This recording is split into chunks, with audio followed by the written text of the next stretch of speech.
If you're in the market for a new RV, I want to give you something that you might want to look out for. A lot of places will consider this an upgrade, and in some cases it can absolutely be an upgrade, but in some cases it can also be a complete nightmare, which is the case for this gentleman. He called me out. He has no power in his coach, no 12 volt, no 120 volt. I get out here and I quickly kind of found what the problem was, and it was with this $10,000 upgrade that he was sold on. When this gentleman bought this coach, he saw the big inverter, the lithium back here, and he was told this was a $10,000 upgrade to the coach, and he paid for it. And unfortunately, that Victron inverter has decided to check out. I'm guessing because of the very poor wire management. Something was done wrong. He did have a little bit of a thermal event. Some wires melted back here, and since then, this inverter has not worked.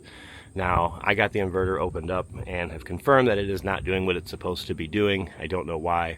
Discussed the options with him, and we flat out determined that he has no use for this system whatsoever. He's always plugged in, doesn't need an inverter, doesn't need extended battery life. So the cheaper option is actually going to be get this coach back up to factory, which is actually going to be pretty simple, because the previous owner who installed all of this stuff actually left the coach batteries still under the step, completely connected. They're just disconnected from the power distribution panel, and the factory converter is actually still underneath the bed.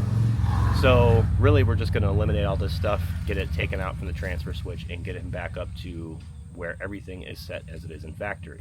Now, my point here isn't that it's going to fail. It's that you may not need it, and if it does fail, it can be a lot more expensive to fix.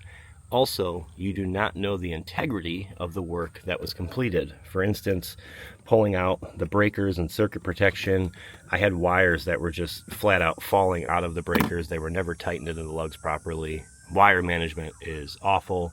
We have undersized and oversized breakers and circuit protection within this system.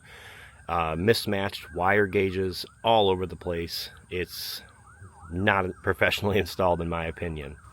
So when you're buying used, you don't know who installed it. You don't know what their skill level was. You don't know any of that. And again, even if it was installed properly, these systems can fail. Now, if I were to go out on a simple say trailer that had no 12 volt power, went and found that it had a bad converter, guess what? I stocked those on the trailer, so you're up and running that same day.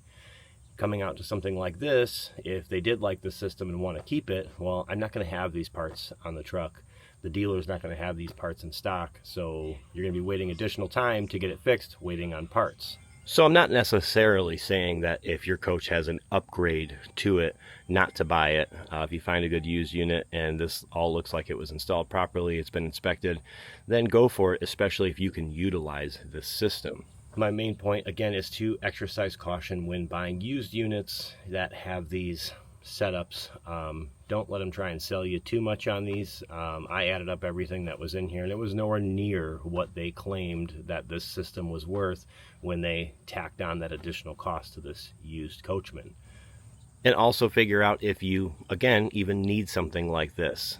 For the type of camping this client does, they don't need an inverter, they don't need all this extensive lithium, they don't need any of this. All of this is actually just a headache. This is very far from an upgrade for them.